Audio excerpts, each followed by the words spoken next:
글쓰기 쪽부터 인트로부터 다시. 네. 그 퇴근 후 내 책 만들기 저번 시간에는 글쓰기 처방전 해가지고 글을 쓰면서 실수할 수 있는 것들 5가지 이렇게 얘기를 해서 총 10가지 방법을 얘기를 했었고, 오늘은 이제 그거랑 반대로 매력적인 글쓰기, 글을 쓸 때 어떻게 하면 좀 더 매력적으로 보일 수 있는지 그 5가지 오늘 말씀을 드릴 거고요. 제가 먼저 네. 말씀할게요. 선빵. 네, 제가 먼저 말하겠습니다. 싸움은 선빵이에요. 오케이, 제가 해보겠습니다. 제 첫 번째 방법은 독자와 공감할 수 있는 공간이나 소재를 이야기를 해서 독자의 이해의 폭 넓히기예요. 그래서 공감할 수 있는 공간이나 소재 같은 거는 좀 특정 지명을 얘기를 해주거나 뭐 특정 노래 이런 식으로 지칭을 해주면 좋은데, 예를 들면은 뭐 충무로 대한극장 이렇게 얘기를 하면 충무로라는 장소를 그릴 수 있고, 대한극장이라고 얘기를 들으면은 뭐 꼭 대한극장을 안 가보셔도 극장이라는 이미지를 확실하게 그릴 수 있으니까 그런 부분이 되게 이제 딱 이입이 되는 순간이거든요, 저한테는. 그래서 그런 거를 우선 쓰고, 뭐 소재 같은 것도 예를 들면 뭐 노래? 예를 들면 뭐 스미스의 어떤 노래 이렇게 얘기를 하면은 스미스 이렇게 노래를 이렇게 아시는 분은 다 뭐 자연스럽게 이입이 되기도 하고, 뭐 모르시는 분들은 이제 뭐 찾아서 들어보면은 요런 음악이구나 하면서 그 어떤 이야기를 영화처럼 이렇게 재생시킬 수 있는 그런 방법이 있어서 저는 이런 식으로 쓰려고 좀 노력하는 편이에요. 그 뭐지 어떤 뭐 사람도 그렇고 약간 캐릭터에 따른 사람도 그렇고 공간이 갖고 있는 그 고정적인 이미지 있잖아요. 맞아. 그거를 활용하면 그 느낌을 주기 위해서 그 공간이나 소재를 활용하면 되는 거니까 좋은 방법인 것 같아요. 저는 저번에도 뭐 안 좋은 글쓰기 처방전에서 했던 얘기인데 비슷한 건데, 이제 직접적인 표현보다 좀 돌려서 표현하자. 그래서 이렇게 너무 감정이나 내 생각 그런 거를 직접적으로 강요하지 않고 좀 돌려서 표현해가지고 은유적으로 표현하자, 뭐 이런 거예요. 그래서 뭐 하나 문장을 좀 가지고 왔는데, 퇴근 시간이 되자 엄마나 아빠 또는 할머니가 아이를 데리러 오기 시작했다. 뭐 이때는 마음이 더 아팠다. 누군가 배를 누르면 아이들은 혹시 우리 엄마일까 하고 문 앞으로 쪼르르 달려나가는데, 뭐 이런 식인데, 이제 더 마음이 아팠다 이렇게 들어가 있잖아요. 이제 그런 거보다는 이제 조금 수정을 한다고 하면 퇴근 시간이 되자 엄마나 아빠 또는 할머니가 아이를 데리러 오기 시작했다. 누군가 배를 누르면 아이들은 혹시 우리 엄마일까 하고 문 앞으로 쪼르르 달려나갔다. 그 모습이 꼭 어미를 애타게 기다리는 여린 강아지 같았다. 이렇게 여린 강아지 같았다 표현을 하면 뭐 이게 이제 좀 뭔가 안타까운 마음도 들 수도 있고, 이렇게 꼭 규정은 하지만 않지만 어떤 어떤 감정인지 전달하는 거는 조금 더 고급스럽게 표현할 수 있을 것 같아요. 직접적으로 형용사 표현하는 것보다 뭔가 좀 사물이나 동물이나 사람이나 이렇게 좀 저도 처음에는 결론을 짓는 식으로 되게 많이 썼던 것 같아요. 뭐 나는 슬펐다, 뭐 나는 뭐 기뻤다 이렇게 많이 얘기를 이렇게 쓰고 그랬는데, 그렇게 하는 게 되게 이야기의 반감이, 그러니까 이야기의 재미가 반감이 되는 것 같아서 좀 이제 좀 지양하려고 하는 편이에요. 그러니까 뭐 진짜 일반적인 글쓰기를, 그러니까 비즈니스적인 글쓰기나 뭐 사무실에서 쓰거나 직장에서 쓰거나 사회적으로 쓰면 뭐 설명문이나 논설문이나 직접적으로 쓰긴 해야 되는데, 그 외에 그냥 문학적인 글쓰기는 사실 직접적인 뭐 형용사 표현 이런 거는 조금 너무 단조롭죠. 그리고 두 번째는 잠깐의 두 번째. 두 번째 약간 겹치는 것 같은데, 네, 제가 많이 쓰는 방법이 소리 내서 말하면서 써보는 거예요. 그래서 이거를 우선은 소리 내서 쓴다. 네, 이렇게 쓰다가 좀 막힌다 싶거나 좀 잘 모르겠다, 짐작이 안 간다 싶을 때는 소리 내서 얘기를 하면서 더 써보거든요. 이렇게 하는 이유는 이거를 이제 친구한테 얘기한다고 생각을 하고 이 얘기를 처음 듣는 사람도 이해를 할 수 있을까라는 생각을 하면서 좀 감정 전달을 하려고 노력하는 편이에요. 그러다 보면 이제 구어체로 얘기를 했었을 때 사실 되게 이해시키기 좋은 것 같아서 구어체 때 했던 말을 이제 다시 이제 쓰려고 이렇게 많이 얘기를 해보는 편이에요. 아, 먼저 말로 해보고 맞아요. 그 말로 한 거를 기록하고. 기록한다. 네. 두 번째가 비슷해요, 저거. 그죠? 아, 이거 뭔가 저 두 번째는 이제 친구에게 수다 떨듯 말한다. 맞아. 그거 있고 그다음에 약간 구어체로 한다. 문어체보다 구어체로 한다 이건데 되게 일반적으로 사람들이 보면 이게 내가 글을 쓴다고 생각을 하면 뭐라 그럴까 거기에 막 무슨 문학적인 표현이 들어가야 된다고 생각하고 있어 보이게 써야 된다고 생각하고 이게 말하는 거랑은 좀 다르다고 생각하거든요. 말은 그냥 소통의 수단으로 쓰는데 글은 뭔가 소통의 수단이 아니고 뭔가 이렇게 작품이라고 생각을 하고 쓰더라고요. 그래서 저는 좀 그런 작품 같은 생각은 좀 버리고 그냥 소통의 수단으로 써라. 약간 그런 거고 그리고 이제 문체를 이렇게 글체로 쓰지 말고 어체로 쓰면 좀 더 편해질 수 있을 것 같아요. 저도 그래서 매번 쓰면서도 읽어보고 다 읽고도 또 한번 그러니까 다 쓰고도 또 한번 읽어보고 그래요. 박사님 글 같은 경우가 이렇게 뭐랄까 되게 약간 문학적인 느낌이 있으면서도 약간 구어체 같은 맞아. 뭐 친구에게 얘기하듯이 쓰기도 하고 그냥 구어체 같은 것들이 좀 느껴졌어요 저는 개인적으로. 네. 그렇게 하고 이거 세 번째 저부터 할게요. 왜 갑자기 세번째 먼저 아니 하세요? 뭔가가 좀 겹칠 수도 있다는 먼저 불안감이 하시겠다고. 불안감이 왔습니다. 세 번째는 조금 주제적인 부분을 앞쪽에 좀 포인트를 둔다? 혹은 아니면 그 인용문 있잖아요. 인용문 대화체 그거를 갖고 좀 활용을 한다는데 뭐 전에도 보면 아니 뭐 영화나 이렇게 드라마 같은 거 보면 뭐 초반에 막 액션씬 같은 게 막 퍼부어지면서 이렇게 시선을 좀 딱 끌잖아요. 아니면 드라마 같은 경우는 일회 때 뭔가 이렇게 좀 이렇게 긴박한 감도 있고 이렇게 좀 사람들의 이목을 딱 집중시켜 놓고 그 다음에 이제 이야기를 전개하잖아요. 그래서 저는 글 쓸 때도 뭔가 이렇게 호기심스러운 그거를 처음에 시작할 때 딱 던져 놓으면 좀 이렇게 글로 집중해서 빨려 들어가는 맞아. 그런 너무 잔재주인가요? 아니요, 엄청 제가 좋아하는 제가 갖고 싶은 재주예요. 아 그래요? 그래서 막 마치 제가 로맨스 소설 쓴다 그러면 막 애정씬 다 넣고 갑자기. 네 그럴 것 같습니다. 그리고 이제 그냥 에세이를 쓴다 그러면 이제 저는 좀 그 대화체 가지고 큰 따옴표 해가지고 대화체 가지고 좀 이렇게 좀 자연스러움을 주는 편이거든요. 좀 글이 딱딱해가지고 그래서 그런 인용 대화체 같은 걸 앞에다가 이렇게 맞아. 배치하면 괜찮을 것 같으니까 좀 상징적인 대화 같은 것들 있잖아요. 맞아. 뭐 이렇게 뭐 예를 들면 만약에 그냥 사랑에 대한 글을 쓴다 치면 뭐 이렇게 따옴표 해가지고 뭐 넌 날 사랑하기나 했어? 뭐 이렇게 그죠? 큰 따옴표 닫고 다시 큰 따옴표 열어서 이게 점점점 이러면 뭔가 호기심스럽잖아요. 그래서 좀 저는 대화체 활용하고 그다음에 앞쪽에 뭔가 이렇게 포인트를 넣어서 약간 호기심을 유발한다. 그리고 네. 맞아요. 이거 되게 제가 갖고 싶은 재주예요. 약간 저도 노력하는 재주고. 그리고 제 세 번째는 저는 생략하기예요. 그래서 생략하기는 뭘 생략하는 거냐면 약간 뭐 저번에 처방전에서도 얘기를 대표님이 하셨던 것 같은데 약간 불필요한 사족 같은 걸 좀 지우는 거거든요. 근데 이게 지칭하는 거 많이 지우는 게 좋은 것 같아요. 뭐 나는 뭐 어디를 갔다. 그래서 내가 이걸 했다. 그리고 나는 다시 나왔다. 뭐 이렇게 하는 게 아니라 그냥 어디에 갔다. 나왔다. 이걸 했다. 뭐 이렇게 좀 생략을 하면서 말하자면 사족을 제거하는 거.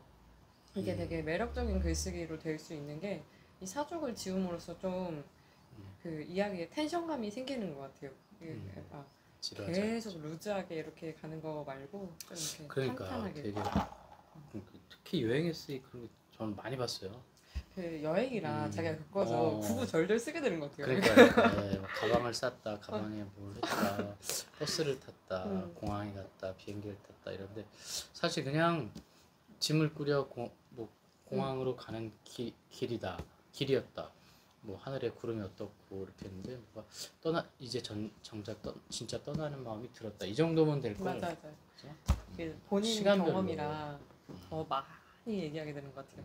맞아. 너무 많이 얘기하지 말고 좀 이렇게 생략을 하면서 이야기 전체적으로의 구성이 지루하진 않은지 생각하면서. 그러니까 약간 포커싱 되는 부분은 일부러 이렇게 더 단계별로 끊어가지고 짧게 맞아요. 끊어가지고 좀 디테일하면서도 약간 좀 뜸을 들이기도 하고 그런 게 아니면 감정의 그 표현들을 미묘하게 이렇게 표현을 해도 되는데 그 외에 여정 같은 부분이나 잡다한 부분은 과감히 좀 딱 압축. 맞아요. 좋은 것 같아요. 세 번째.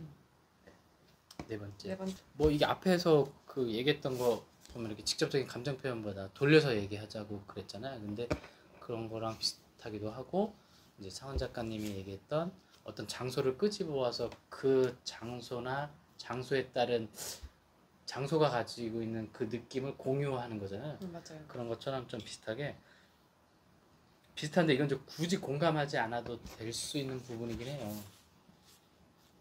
저도 이제 사물이나 어떤 소재를 가져와서 그 소재로 이야기하는 거거든요. 그래서 제가 한번 예문 하나 보면 얼마 전부터는 커피를 즐겨 마시게 되었다. 정확히 말하면 커피 맛을 조금은 알겠다는 표현이 맞겠다. 커피를 마시고 난 후의 씁쓸함은 그녀의 기억 같다는 생각을 했다. 커피의 여운처럼 항상 감정의 뒤쪽에는 그녀가 남아 있었다. 가시기 싫은 커피의 여운처럼. 이거를 굳이 얘기하면 대조가 아니고 뭐죠? 비유? 비유법이죠. 표현. 커피. 이거 고등학교 시간에 그죠? 비유법이기도 하죠. 커피의 씁쓸한 그 맛, 여운을 그녀의 감정의 어떤 여운으로 이렇게 좀 비유한 거죠. 그래서 맞아요. 그런 것도 있고 뭐 그다음에 국화에 대한 얘기도 있었어요. 그래서 국화가 꽃이 피고 질 때까지가 되게 오래 걸리거든요. 그래서 제가 개인적으로 이제 작년에 처음 알았는데 그래서 국화를 되게 좋아하게 된 거예요.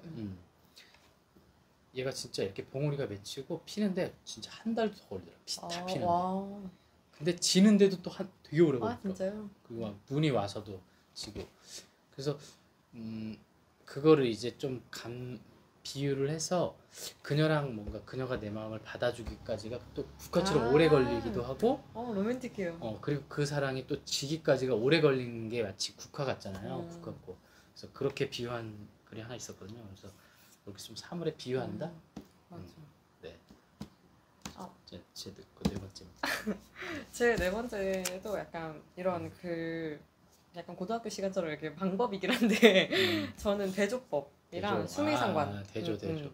저는 대조는 약간 말하자면 아까 무슨 방법이었죠? 그 앞쪽에다 포인트를 주는 그 방법을 제가 갖고 싶은 제조라고 한다면 생각해보니까 그것도 배웠어요 다. 귀납, 연역. 맞아. 저는 이제 대조법은 그래도 제가 갖고 있는 제조 같은데 이제 제 거 많이 좋아해 주신 글 중에 1월 남자 4월 남자 이게 딱 대조법에 되게 저도 좋아해요. 네. 그래서 이거 좀 재밌게 잘 쓴 것 같아요. 이게 이제 그때 글 전체가 다 이런 내용이에요. 1월 남자를 주황색을 좋아했고 4월 남자를 하늘색을 좋아했다. 1월 남자를 팝음악을 좋아했고 4월 남자는 한국가요를 좋아했다. 뭐 이런 식으로 계속 A는 이랬고 B는 이랬다. 이런 얘기를 계속 나열하는 건데 제가 이렇게 쓰면은 좀 약간 재미가 확실히 있다고 해야 되나? 좀 이렇게 그려볼 수 있고 반대로 이 B는 이랬고 막 이러면서 이런 대조법이 되게 재밌게 입체감을 살리는 것 같아서 좋았고요. 네. 또 하나는 이제 수미상관법인데 수미상관이 이제 앞이랑 끝이랑 이제 연결시키는 방법을 이야기를 해요. 그래서 제가 썼던 것 중에서는 희수의 마음이라는 소설이 수미상관법을 좀 사용했다고 생각이 드는데, 그거가 이제 처음에 시작할 때 희수를 신도림역에서 마주쳐요, 주인공이. 그러고 엔딩에 가서도 신도림역은 아니지만 지하철역 안이라는 이제 공간 안에서 희수의 뒷모습을 바라보는 걸로 이제 끝이 나는데, 이렇게 수미상관을 하면은 이야기에 좀 더 입체감이 생기고, 대조법이란 방금 전에 말했던 대조법이라는 그 방법도 약간 이야기의 재미를 이렇게 덧붙이면서 좀 이런 방법을 사용해서 쓰면 저는 되게 좀 좋더라고요. 예, 저 희수의 마음 한번 하거든요. 네. 첫 문장이 있건데요. 신도림역에서 희수를 봤다. 희수는 울고 있었다. 이거 약간 그건데요. 제가 아까 저기 뭐 글쓰기 앞쪽에 포인트. 아 맞네. 희수가 왜 울고 있었을까 갑자기. 맞아. 이렇게 쓰면 약간 희수가 왜 울고 있었지? 이 생각이 들잖아요. 그러니까 그 다음부터 이제 짧게 끊어갔어. 되게 궁금하게. 음. 신도림역에서 희수를 봤다. 희수는 울고 있었다. 신도림역에는 원래 잘 가지 않는다. 맞아. 제가 잔재주 좀 부려봤습니다. 네. 어쨌든 신도림역에서 희수를 봤다고. 그 다음에 이제 마지막 문단이 그때 희수는 어디로 갔을까? 희수는 웃고 있을까? 이렇게 됐네요. 맞아요. 그때 희수는 어디로 갔을까? 뭐 희수는 울고 있을까? 요 생각을 하는 그 주인공이 그 있는 장소가 또 지하철역이에요. 그래서 약간 이렇게 장소를 또 일맥상통하거나 어떤 뭔가 상황? 감정이 다시 복귀가 되는. 맞아요. 그렇게 해서 연결시키면 좀 이야기가 좀 재밌어지는 것 같아가지고 네. 이게 제 네 번째 방법. 네 번째. 그래서 마지막 방법. 네. 마지막은 저는 좀 글쓰기 테크닉이라기보다는 좀 알아뒀으면 하는 건데, 사실 이 전체 책 한 권이 갖고 있는 글의 주제들이 있잖아요. 그리고 여기에 이 책을 설명하는 프롤로그가 있고, 그럴 때 만약에 주제가 만약에 뭐 약간 미련이다, 못한 사랑에 대한 미련이다 치면 프롤로그도 마찬가지지만 여기에 있는 작가 소개가 있어요. 표 2에 되게. 이 작가 소개도 좀 약간 미련이 있는 캐릭터로 맞아. 그렇게 작가 소개를 써야 된다 라고 하는 게 이제 제 5번째 이야기예요. 그래서 좀 글쓰기랑 좀 떨어져 있긴 한데, 프롤로그랑 작가 소개를 쓰는 법일 때 책이 주는 주제 혹은 제목하고에 좀 이렇게 밸런스를 맞춰서 쓴다? 저렇게 했으면 좋겠어요. 네. 뭐 약간 비유하자면 그런 거 아닐까요? 뭐 발라드 노래 담겨 있는데 커버 사진 막 힙합 사진 같은 거 있으면 이상하잖아요. 똑같은 거죠. 네. 좀 이상하고 알 수 없고 그쵸. 약간 좀 약간 뭐라 해야 지 전체적인 바이브라고 해야 되나요? 전체적인 바이브가 안 맞는 느낌이 들면 이 글에 약간 온전히 집중하기가 어려워서 이런 걸 또 바이브를 맞춰줘야, 사실 말하자면 한 편의 영화가 이렇게 완벽하게 세팅된 것처럼 책도 그런 것 같아요. 그쵸. 좀 일체감을 주죠. 옛날에는 그렇게 안 썼었는데 최근에는 뭐 다들 그렇게 맞춰서 많이 작가 소개를 바뀌더라고요. 작가 소개가 여기는 이렇고 여기는 이렇고 여기는 이렇게 다르게 쓰긴 하더라고요. 제 마지막 5번째 방법은 저는 이제 가장 맞는 단어와 표현 선택이에요. 예를 들면 뭐 예시를 들자면 힘들다, 지쳤다, 눈물이 났다 이렇게 있다고 치면은 어떤 건 힘들다라고 해야 사실 가장 정확할 때가 있고 어떤 건 뭐 지쳤다라고 해야 가장 정확할 때가 있잖아요. 근데 이런 단어 선택을 좀 그때마다 이때 가장 맞는 단어가 뭘까라고 생각을 해서 좀 검색이나 뭐 사전 같은 걸 좀 보면서 유사 단어 같은 거 많이 보고 그 중에서 가장 맞는 걸 고르는 게 저한테는 되게 좋은 방법이라고 생각이 들어요. 어려운 작업이죠, 사실. 그게 글을 잘 쓰느냐, 잘 쓰는 또 방법이기도 한데, 조금 글을 좀 쓴다고 하시는 이제 글을 약간 늘 쓰는 사람들도 뭐냐면 하다 보면 이제 글을 멋있게 써야 된다고 생각하면 아까 말씀하신 것처럼 그 단어들 중에 제일 멋있는 단어를 갖다 쓰거든요. 그런데 이게 그 단어들 중에서는 제일 멋있는 단어지만 이 문장과 이 글에는 안 맞는 게 있어요. 네. 그래서 캐주얼하게 해야 되는데 얘만 이렇게 맞아. 뭐 와이셔츠에 넥타이 매고 온 것처럼 생뚱맞은 좀 맞아요. 무거운 가벼운 글에 무겁게 갈 수도 있고 그래서 그 어휘 선택 맞아요. 중요한 그 글에 맞는 어휘 선택 맞아요. 그 글에 맞는 그리고 그 그게 감정에 중요한 맞는 표현 선택하는 거. 네. 그렇죠. 네, 그런 게 제일 마지막 방법이었습니다. 네. 음. 다섯 가지. 네. 다섯 가지 하고 나니까 뭔가 또 허전하기도 하고 이게 다는 아니지만 맞아요. 음, 가장 좀 저랑- 대표적으로 생각났던 방법이었어요. 이런 네. 방법들이. 저랑 작가님 거 음. 10개 정도 되니까 음. 그 부분만 또 체크를 해서 한번 봐주시면 좋을 것 같고 뭐 기타 글도 쓰셔가지고 이렇게 뭐 댓글로 이렇게 하고 싶으신 분들은 맞아, 한번 저희들이 미력 하나마 이렇게 피드백이라도 맞아, 좀 드리고 맞아. 싶고 그러니까 주시면 좋을 것 같습니다. 그 요렇게 방법들을 알고 나면 사실 또 책을 그 다음에 그러니까 이렇게 방법들을 알고 나서 또 책을 보기 시작하면은 아 그때 말했던 방법이 이 방법이구나 맞아요, 싶은 맞아요. 것도 보여요. 그렇죠. 다른 네. 사람들을 그래 잘 보여. 네, 네. 다른 사람들 글 보다 보면 아 이 사람이 그때 뭐 이런 방법 얘기했었던 거 이 방법이구나라는 생각이 들면은 그렇죠. 한번 이렇게 좀 보면은 그 방법을 알고 나서 읽는 게 아 요렇게도 쓸 수 있구나 싶은 게 이제 습득이 되면서 아마 자연스럽게 녹아나실 수 있을 거예요. 요건 자연스럽게 녹아나야 돼요. 맞아. 이거를 생각하고 글을 쓰다 보면 맞아 안돼 글이 안 써지니까 그냥 조금 염두에 두시고 있다가 맞아 한 번씩 좀 되새기는 정도로 생각하시면 좋을 것 같습니다. 요 다음엔 약간 작가님의 글쓰기 루틴 좋아요. 그런 거. 예. 대표님도 글 쓰시니까 그러니까 글쓰기 저도 루틴. 마찬가지고 이렇게 해서 구체화되거나 아니면 정리한다 뭐 이런 것도 얘기할 수 있고 좀 사적인 얘기가 맞아요. 될 수도 있고 노하우가 될 수도 있고 그러네요. 네. 다음 시간에 얘기해야지. 그럼 저도 얘기하지 않고 네. 다음 시간에 얘기할 얘기하겠습니다. 뻔했네. 얘기 안 할래요. 오늘은 여기까지 할까요? 다음 시간에 봬요. 안녕히 계세요. 안녕.